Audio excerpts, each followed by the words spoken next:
In the 1860s, South America was a complex place of shifting alliances between newly independent countries attempting to find their place in the world.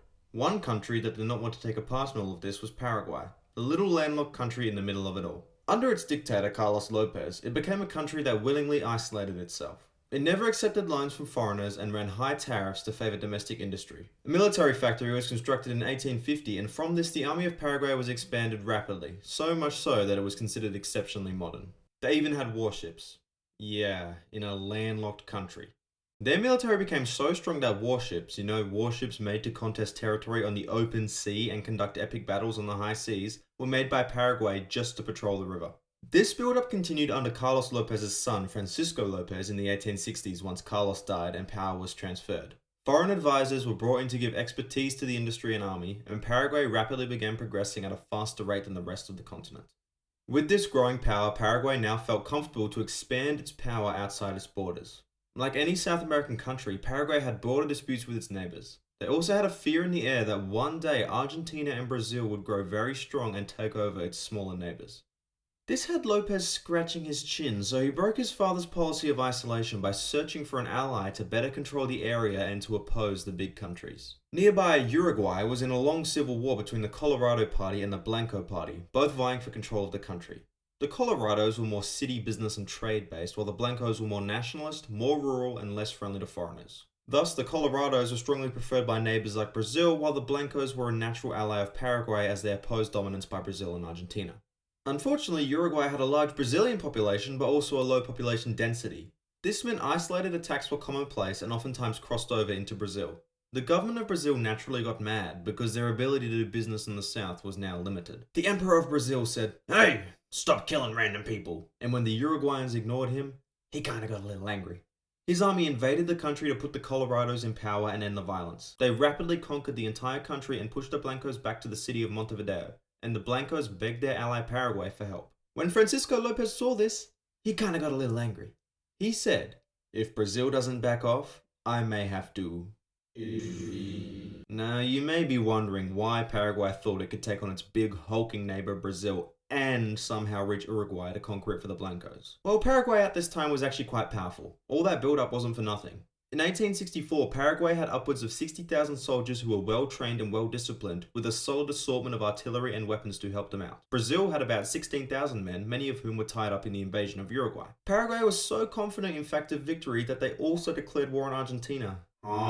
Lopez asked Argentina for transit rights to Uruguay, and when they refused, he opted to invade them and achieve a rapid victory over that country because it had been weakened by a recent civil war. Argentina had less than 10,000 soldiers at this point.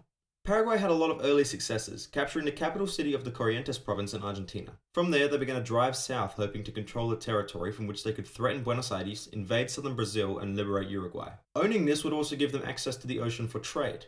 In the north, the Paraguayans inflicted many casualties upon the small Brazilian forces, capturing much of Mato Grosso, including its mines of gold and diamonds. On paper, things looked great for Paraguay.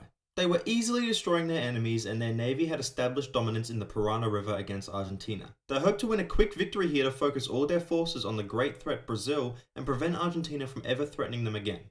However, amongst all this hubris, they failed to account for one thing: potential. Warfare is not conducted solely by standing armies as they are at the beginning of hostilities. When things get serious, countries often mobilize entire portions of their population, and they don't surrender after a single loss because they know that they can mobilize.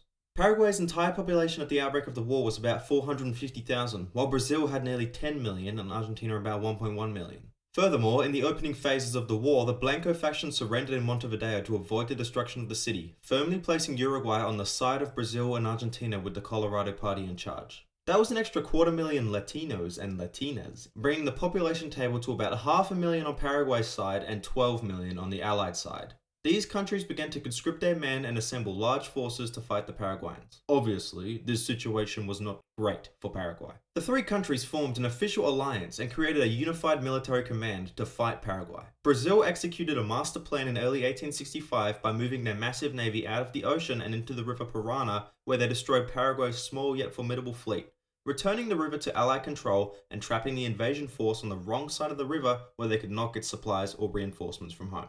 Lopez scratched his chin once more. Keep going. The Paraguayans fought onwards, hoping to reach Uruguay and defeat the Brazilians in the south of their country. They still did see some success, seizing a small amount of territory, but eventually had to bog down and fortify. They found themselves surrounded in Corrientes, suffering from disease and starvation, and eventually the whole invading force was destroyed. You'd think at this point Lopez would accept the limited peace and prevent any more ridiculous losses, but this fella said, "You know what? I'm going down with the ship," and opted to dig in and hope for a miraculous victory.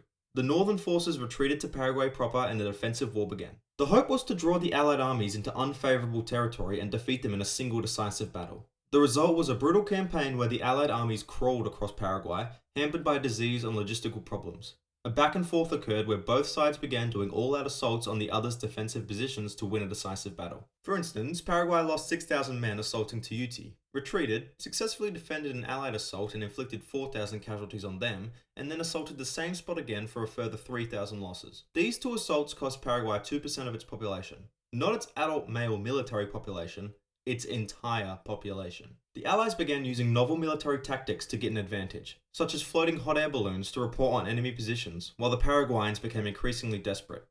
At one point, hundreds of men floated on canoes covered in foliage to board the Brazilian ships, to either destroy them or capture them. They were blown out of the water by cannons. Children, old men, and slaves were conscripted into understaffed and underfunded divisions, leaving many without uniforms or even modern weapons. Paraguay eventually drew on pretty much every male in the country to fight. Francisco Lopez began increasingly centralizing control, and all talk of surrender was punished harshly.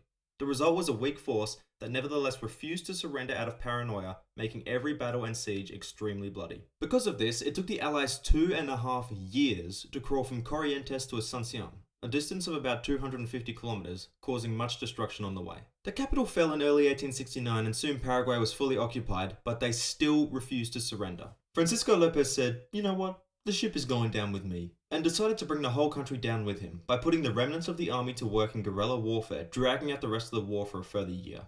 9,000 remaining loyalists fought for Lopez, with the majority of them being killed, and on the first day of March 1870, Francisco Lopez himself died in battle as the last of the army was destroyed by Allied troops, bringing the war to an end. So what happened to Paraguay? The country lost a large portion of its total territory, giving up disputed regions to Argentina and Brazil, reducing it to its current-day borders. In Uruguay, the Colorados dominated the country until the end of the 1950s, or almost 90 years after the war ended. Brazil's army grew in power and respect so much that it was able to overthrow the government in 1889. Argentina suffered high debts and casualties from the invasion, but became patriotically united and organized, allowing the country to become one of the wealthiest in the world by the 1920s. But the most shocking part of this entire war is the bitter end mentality that caused it to have a massive casualty ratio for Paraguay.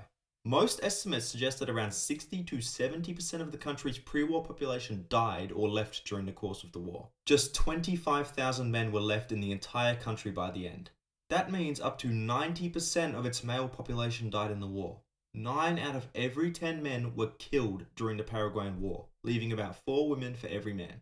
Rapid repopulation was encouraged, with it being somewhat supported for men to have multiple children with multiple women, and even some Catholic priests were not punished for having a child or two on the side. So Francisco Lopez thought he was some great Caesar figure who would carve a new order in South America, but instead he led his country from a place of progress to a place of destruction that it struggled to recover from. Okay, that's the video. Bye. Thanks for watching. Hope you learned a lot. Please subscribe and watch my other cartoons. Thank you. Bye bye.